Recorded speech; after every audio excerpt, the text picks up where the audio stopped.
हरिहर गांव में रहने वाला गोपाल जयपुर शहर के बड़े होटल में कुक का काम करता था, लेकिन रिसेशन के चलते उसकी नौकरी चली गई और वो शहर से वापस अपने गांव आ गया। आकर वो क्या काम करे, उसे कुछ समझ नहीं आ रहा था। काम न मिलने के कारण वो काफी परेशान रहने लगा।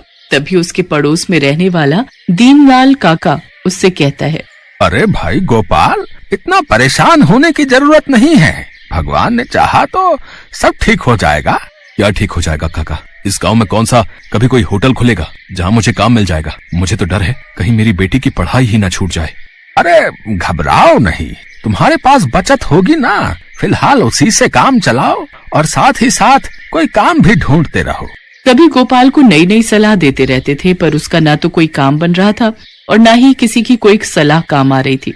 बाजार से सब्जी लेकर घर आती उसकी बीवी ममता उससे पूछती है कि क्या हुआ जी, क्यों इतना परेशान बैठे हो? परेशान ना हो तो क्या करूं? कई दिनों से घर पर खाली बैठा हूं। अगर इसी तरह चलता रहा तो धीरे धीरे बचत के सारे पैसे भी खर्च हो जाएंगे। क्या आपको कुछ और काम नहीं आता जो आप कर सके? आता होता तो क्या इतने दिनों से घर पर खाली बैठता? तो शहर में आप क्या काम करते थे जी? अरे इतनी बार तो बता चुका हूं तुम्हें कि एक होटल में समोसे बनाने का काम करता था। तो क्या अब आप भूल गए हो समोसे बनाना? अरे तुम पागल हो गई हो क्या? इतने सालों से सीखा हुआ काम भी कोई भूलता है क्या? तो फिर आप वही क्यों नहीं बना लेते? अरे बॉडम औरत, क्या बनाऊं? समोसे और क्या। मैं अभी बाजार से आ रही थी तो मैंने देखा कि गोलगप्पे वाले के ठेले पर काफी भीड़ लगी हुई थी, तो मैंने सोचा क्यों ना हम भी अपना समोसा बनाने का काम शुरू करें। ममता की ये बात सुनकर गोपाल, जो अब तक बेमन से ममता की बात सुन रहा था, अचानक उठ खड़ा होता है और ममता से कहता है, क्या क्या कहा तुमने? जी मैं तो वो ऐसे ही मेरे कहने का मतलब था कि आप अपना ठेला तो लगा सकते हो ना। ममता की बात सुनकर गोपाल झट से ममता को गले लगा लेता है और खुश होते हुए ममता से कहता है, अरे ये पहले क्यों नहीं बोला तुमने? ये आइडिया तो मेरे दिमाग में भी नहीं आया। आप मुझसे अपनी परेशानी बांटते ही नहीं थे, हमेशा तो अपने दोस्तों के सुझाव लेते रहते थे। अरे परेशानी में ध्यान ही नहीं रहा कि क्या कहूँ और किससे कहूँ। चलो, पर अब होगा तो वही जो तुमने कहा। बस अब तो कल से ही अपना काम शुरू कर दूंगा। वहाँ होटल में भी सबको मेरे ही हाथ के समोसे अच्छे लगते थे। और हाँ, मुझे तुम्हारी मदद की जरूरत पड़ेगी। हाँ हाँ, मैं हूँ तुम्हारे साथ हमेशा। और फिर उसी दिन शाम को गोपाल एक ठेला खरीद लाता है और अगले दिन सुबह अपने घर के बाहर ठेले पर समोसे बनाकर रख लेता है। साथ ही ममता ठेले पर चाय बनाने का काम करने लगती है। अब तुम देखना, ये जो चाय और समोसे की जोड़ी है ना, ये खूब चलेगी। ठेले पर इतना सारा सामान देखकर गांव वाले सोचते हैं कि वो गांव छोड़कर जा रहे हैं। अरे गोपाल बेटा, इतना हताश नहीं होते। आखिर कहाँ जाओगे अपना गांव छोड़कर? अपनी जन्मभूमि छोड़कर भी भला कोई जाता है क्या? हाँ गोपाल भैया, ममता बहन, हमें बिल्कुल भी अच्छा नहीं लगेगा आपके बिना। आप फिक्र मत करो, हम सब मिलकर आपके लिए कोई ना कोई काम ढूंढ निकालेंगे। अरे नहीं नहीं, ऐसी बात नहीं है, आप सब गलत समझ रहे हैं। क्या गलत समझ रहे हैं? ठेले पर इतना सारा सामान लेकर खड़े हो तुम लोग, हैं? आखिर माजरा क्या है? अरे सुनिए तो आप सब, ये देखिए, ये है कढ़ाई और इसमें है समोसे और साथ में बन रही है गरम गरम चाय। हाँ हाँ, पर है तो सब रसोई का सामान ही ना। आप सबको तो पता ही है ना, ये कब से घर पर खाली बैठे हैं। तो अब ये लगाएंगे समोसे का ठेला और मैं बनाऊंगी गर्मा गर्म चाय। है ना कमाल का आइडिया? ये सुनते ही सब लोग खुश हो जाते हैं।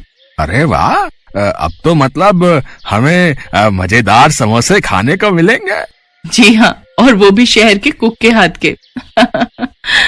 हाँ, मैं बिल्कुल वैसे ही समोसे बनाऊंगा जैसे मैं वहाँ होटल में बनाया करता था। सब लोग उंगलियां चाटते रह जाया करते थे। चलो भाई गोपाल, हैं? अब क्या बातों से ही पेट भरोगे या अपने समोसे भी चखाओगे, हैं? हाँ हाँ, अभी लो। समोसे तो कब से तैयार हैं, पर तुम ही लोगों की बातें खत्म नहीं हो रही। और फिर सभी जोर जोर से हंसने लगते हैं।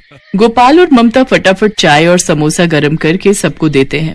समोसे का स्वाद सबको इतना भाता है कि सब लोग उंगलियां ही चाटते रह जाते हैं। अरे वाह गोपाल भैया, बहुत ही स्वादिष्ट समोसे हैं। ऐसे समोसे तो मैंने आज तक नहीं खाए। हाँ भाई गोपाल, बात तो है तेरे समोसे में। चल अब जल्दी से बता कि कितने पैसे हुए हम सबके। अरे नहीं काका, आज मेरे ठेले का पहला दिन है, तो पहली बार की चाय और समोसे आप सबको मेरी तरफ से फ्री। पैसे आप अगली बार से दे देना। दोनों अगले दिन फिर सुबह सुबह अपना ठेला लगाने चल पड़ते हैं। थोड़ी ही देर में अच्छी खासी भीड़ इकट्ठी हो जाती है। कोई 2 समोसे मांगता तो कोई 10 समोसे पैक करवा कर ले जाता है। कुछ दिनों में गोपाल और ममता का काम अच्छे से चलने लग जाता है और उन्हें अच्छी खासी आमदनी होने लगती है। आइए आइए, 5 रुपए का एक समोसा पाइए। अरे आज पैसे ले रहे हो क्या? हाँ काका, अब रोज रोज तो मुफ्त नहीं दे सकते ना। गोपाल का 5 रुपए का समोसा सभी गांव वालों को बहुत भाता है और धीरे धीरे उसके समोसे की चर्चा आसपास के गांव तक भी फैल जाती है। दूर दूर से लोग आने लगते हैं। एक दिन समोसे के लिए आलू कम पड़ जाते हैं और भीड़ अच्छी खासी होती है। अरे अब क्या करें ममता, मुझे तो घबराहट हो रही है। अरे आप परेशान मत हो, मैं समोसे में कम आलू भर देती हूँ।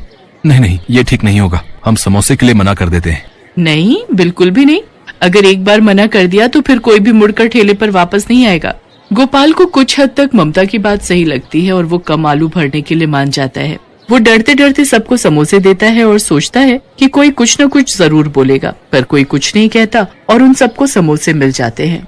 अरे ममता, ये कैसे हुआ? किसी ने भी समोसे में कम आलू की शिकायत नहीं की? ये तो मेरे हाथों का कमाल और दिमाग की चतुराई है। मतलब मैं कुछ समझा नहीं। मतलब ये देखो, मैंने समोसे का आकार छोटा कर दिया था और किसी को पता भी नहीं चला। ये देखकर गोपाल को भी लालच आ जाता है और वो कहता है, वाह, ये आइडिया तो कमाल का है। अब कल से हम ऐसे ही समोसे बनाएंगे। समोसे का आकार छोटा और दाम 7 रुपए। क्यों, क्या कहती हो? बिल्कुल सही जी। सब खाने में इतने मगन रहते हैं कि किसी को कुछ पता भी नहीं चलेगा और हमारा मुनाफा ही मुनाफा होगा। अब दोनों के मन में लालच आ जाता है और धीरे धीरे समोसे में से आलू कम होने लगते हैं। अरे भाई गोपाल, आज समोसे में आलू कम नहीं लग रहे हैं क्या? है? कम लग रहे हैं ना? बंसी भाई, आज थोड़ा कम आ गया होगा। अब कम ज्यादा तो होता ही रहता है, बनाते बनाते पता ही नहीं चलता। हाँ हाँ, बात तो तुम्हारी सही है। और इसी तरह उनका व्यापार बढ़ने लगता है और अगर किसी दिन कोई छोटे और कम आलू वाले समोसे की शिकायत करता भी तो अगले दिन उसे बड़ा और ज्यादा आलू वाला समोसा दिया जाता, जिससे कोई कुछ न बोले। ऐसे कई दिन तक चलता रहा। दोनों सबको बेवकूफ बनाने में लगे हुए थे। अजी सुनो, मैं क्या सोच रही थी कि जो भी हमारी बचत हो रही है उसको हम एक अलग गुल्लक में डाल देते हैं और फिर उस पर लिख देते हैं बचत। आगे जाकर हमारे घूमने फिरने के काम आएगी। बड़ा गजब का सुझाव है। मुनाफा का मुनाफा और बचत की बचत, और तो और किसी को कुछ पता भी नहीं चल रहा है। अब आप देखते जाइए, कल से हमारा और सामान बचेगा। पर वो कैसे? अब क्या चल रहा है तुम्हारे दिमाग में? कल से समोसे के लिए आटा सिर्फ मैदे का ही नहीं होगा, बल्कि उसमें हल्के किस्म का आटा और थोड़ी सूजी भी मिला देंगे। साथ ही उसमें भरने के लिए आलू कम और दूसरी चीजें ज्यादा होंगी। अरे नहीं नहीं, ये ठीक नहीं होगा। अगर किसी को पता चल गया तो? क्या आज तक तुम्हें कुछ पता चला कि मैं आटे में बहुत कुछ मिला रही हूँ? अरे मोरी मैया, क्या सच में तुम ऐसा कर रही थी? हाँ बिल्कुल, और वो भी आज से नहीं बल्कि कई दिनों से। अब दोनों के मन में सोचकर ही लड्डू फूट रहे थे कि मुनाफा उनका दुगना होने जा रहा था। कई महीनों तक यही सब चलता रहा। एक दिन की बात है, उनकी बेटी खुशी स्कूल से आते ही बेहोश हो गई। गोपाल ने देखा तो उसका शरीर बहुत गर्म था, उसे काफी तेज बुखार था। ममता और गोपाल भागकर उसे डॉक्टर के पास ले गए, पर उनकी बेटी को कोई आराम नहीं मिला। वो एक डॉक्टर से दूसरे डॉक्टर के पास भागते रहे।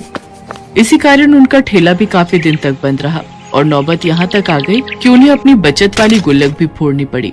उसका भी सारा पैसा खर्च हो गया। फिर धीरे धीरे खुशी ठीक होने लगी। खुशी के घर आने के बाद उन्होंने अपने पैसे जोड़े तो उनके पास बस इतना ही बचा था कि उनका एक हफ्ते का राशन पानी चल सके। इसके बाद गोपाल को अपनी गलती का एहसास होता है और वो ममता से कहता है, देखा ममता, हमारी गलती की सजा हमारी बेटी को भुगतनी पड़ी। बेईमानी से कमाया हुआ पैसा जिस पर हमने बचत लिखा हुआ था वो तो खर्च हुआ ही हुआ, साथ ही इतने दिनों तक जो हमारा ठेला बंद रहा उसका नुकसान अलग। जी आप बिल्कुल सही कह रहे हो, ये हमारी गलती का ही नतीजा है। अब उन दोनों को अपने द्वारा की गई बेईमानी का सबक मिल चुका था और अगले ही दिन से वो वापस पहले की ही तरह ईमानदारी से समोसे बनाने लगे।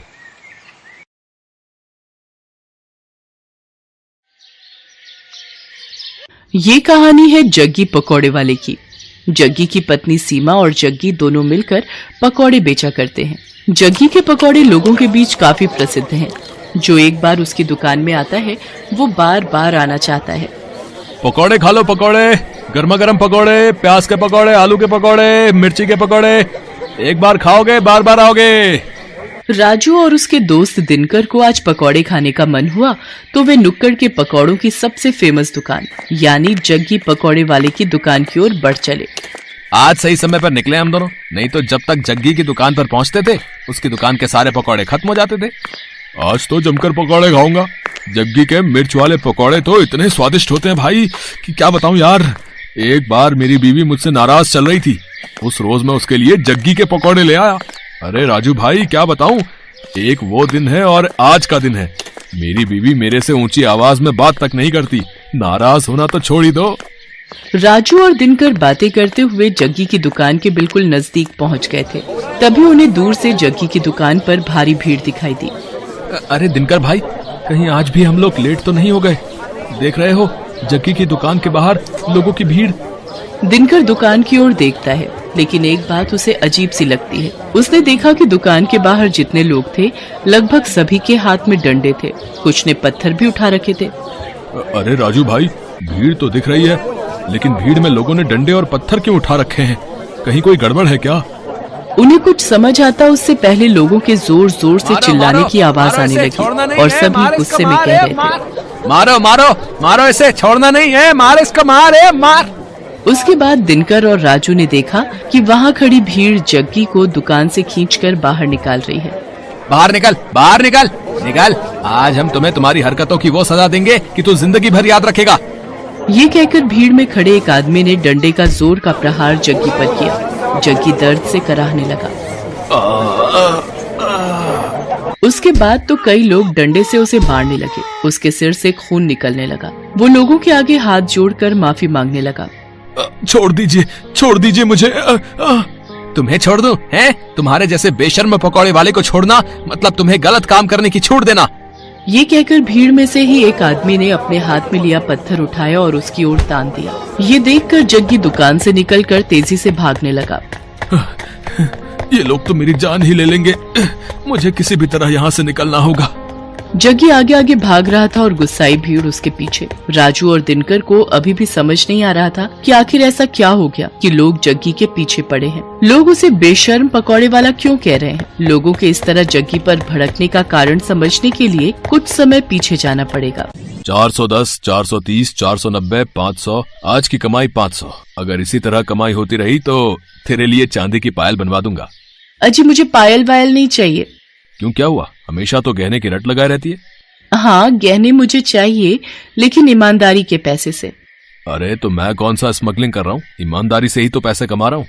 देखिए जी, ये आपको भी पता है आप कैसे पैसे कमा रहे हैं। पकौड़ों को बनाने के लिए आप क्या करते हैं? अगर किसी को पता लग गया ना तो फिर बवाल हो जाएगा, कोई आपको छोड़ेगा नहीं। अरे तू चुपचाप रह, फालतू की बड़बड़ मत कर। मुझे जैसे बेचना है पकौड़े मैं वैसे ही बेचूंगा। जग्गी बहुत ही बेशर्म इंसान था। वो पकौड़े तो बेचता था, लेकिन बहुत ही गंदे तरीके से। वो पकौड़े के गोलों को पहले अपने गंदे बगल के तले दबाता और फिर पकौड़ियाँ तलता। उसे ये सब करने में बहुत मजा आता था। ये हो गए पकौड़े के गोले तैयार। अब इसे दबाता हूँ अपने गंदे बदबूदार बगल के तले। ये लो, ये दब गया। अब इसे डालता हूँ कढ़ाई में। ये कहकर उसने पकौड़ों को कढ़ाई में डाला। कढ़ाई से निकलने के बाद उसने पकौड़ों की ओर गौर से देखा और मन ही मन मुस्कुराते हुए बोला, ये लो, ये हो गए मेरे असली पकौड़े तैयार। सीमा, मुझे और बेसन दे, मुझे पकौड़ों के और गोले बनाने हैं। सीमा अपने पति को हर दिन ये गंदी हरकत करते देखती और उसे टोकती, लेकिन वो अपनी बेशर्मी से बाज नहीं आता था। अरे ये तो क्या हर दिन चिक चिक करती रहती है, हैं? क्या करती रहती है? मैं कोई गलत नहीं कर रहा। ये तो किताबों में लिखा है कि पसीने की कमाई का मोल ही अलग है, और मैं तो पसीने की ही तो कमाई कर रहा हूँ। मेरे बगल के, यानी मेरे बगल के पसीने की कमाई। अरे वही तो पकौड़ों में स्वाद भर देते हैं और लोग बार बार हमारी दुकान में आते हैं। ले तू भी खा मेरी पसीने की कमाई के पकौड़े। मुझे नहीं खाने आपके पकौड़े, लेकिन मैं अब भी कह रही हूँ आप ये बेशर्मी छोड़ दीजिए, नहीं तो ये एक दिन आप पर ही भारी पड़ेगी। लेकिन जग्गी पर अपनी बीवी की बातों का कोई प्रभाव नहीं पड़ता। वो अपनी बेशर्मी जारी रखता और अपने ग्राहकों को जो उस पर इतना विश्वास करते थे उन्हें पसीने से सने गंदे पकौड़े देता। समय इसी तरह बीत रहा था और जग्गी की बेशर्मी भी जारी थी। इस बीच सीमा गर्भवती हो गई। सीमा बहुत खुश थी। जग्गी भी ये खबर सुनकर बहुत खुश था। वाह सीमा वाह, देख रही हो भगवान की कृपा कैसे भर भर कर बरस रही है हम पर। हाँ देख रही हूँ, तभी तो आपको कहती हूँ अब तो वो काम छोड़ दीजिए, अब हमारा बच्चा आने वाला है। अरे तो फिर से शुरू हो गई। तुझे क्या दिक्कत है, हैं? क्या दिक्कत है मेरी तरक्की से? कभी कभी तो लगता है कि तुम मेरी सबसे बड़ी दुश्मन है।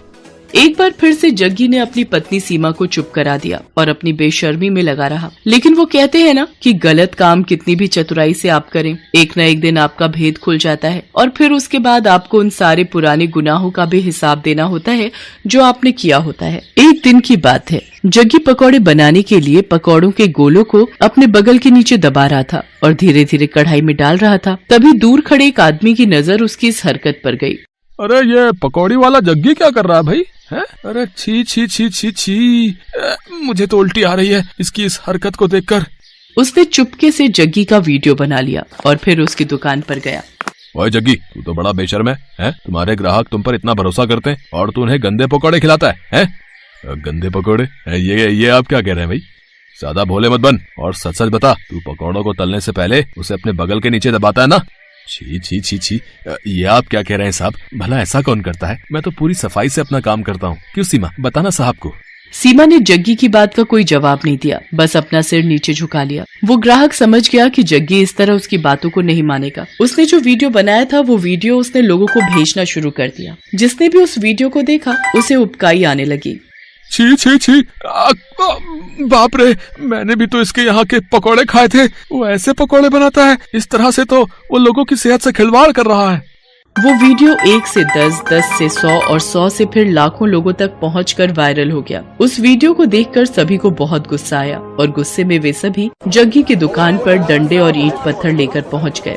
आज छोड़ना नहीं इसको, इसकी सारी बेशर्मी आज हम निकाल देंगे, मार देंगे इसे। हाँ, आखिरकार लोगों ने उसे पकड़ लिया। एक बार फिर से सभी उसकी पिटाई करने लगे। तभी उसकी पत्नी सीमा भागती हुई वहां आई और लोगों के आगे हाथ जोड़ते हुए उसने कहा, मैं जानती हूँ कि इनकी गलती माफ करने के लायक नहीं है। इन्होंने आप लोगों के विश्वास का खून किया है, आप लोगों की सेहत के साथ खिलवाड़ किया है। लेकिन आप लोग इन्हें मार देंगे तो मेरा बच्चा जो अभी मेरी कोख में है, उसके सिर से पिता का साया उठ जाएगा। भगवान के लिए मेरे कोख के बच्चे पर रहम कीजिए और इन्हें छोड़ दीजिए। एक गर्भवती औरत की गिड़गिड़ाहट को सुनकर लोगों का दिल पसीज गया और उन्होंने इस वादे के साथ जग्गी की जान बख्शी कि भाई कान खोल के सुन लो, हम तुम्हें छोड़ तो रहे हैं, लेकिन अब कभी इस तरह और इस जगह पकौड़े ये नहीं बेचेगा। इसे ये जगह छोड़नी होगी। सीमा ने उनसे वादा किया। जग्गी को वो जगह छोड़नी पड़ी। जग्गी को बार बार उसकी गलतियों के लिए आगाह किया जा रहा था, लेकिन वो अपनी आदत से बाज नहीं आ रहा था। और एक दिन उसी आदत के कारण न सिर्फ उसकी जान पर बनाई, बल्कि उसे अपनी वो जगह भी छोड़नी पड़ी जहाँ उसकी दुकान बहुत चलती थी। आज जग्गी जहाँ भी अपनी दुकान लगाने की कोशिश करता है, उसके पुराने कर्म उसकी राह में आ जाते हैं। अब उसे अपनी करनी पर बहुत दुख होता है, लेकिन वो कहते हैं ना कि अब पछताए होत क्या जब चिड़िया चुग गई खेत। Best buddies. Hello friends. Thanks for watching this video. अगर आपको ये वीडियो पसंद आया है तो प्लीज लाइक, सब्सक्राइब, कमेंट्स करें इस वीडियो पर और हाँ, शेयर करना भी ना भूलें। और भी मजेदार वीडियो देखने के लिए नीचे दिए गए बेल आइकॉन को दबाएं। देखते रहिए बेस्ट बडीज।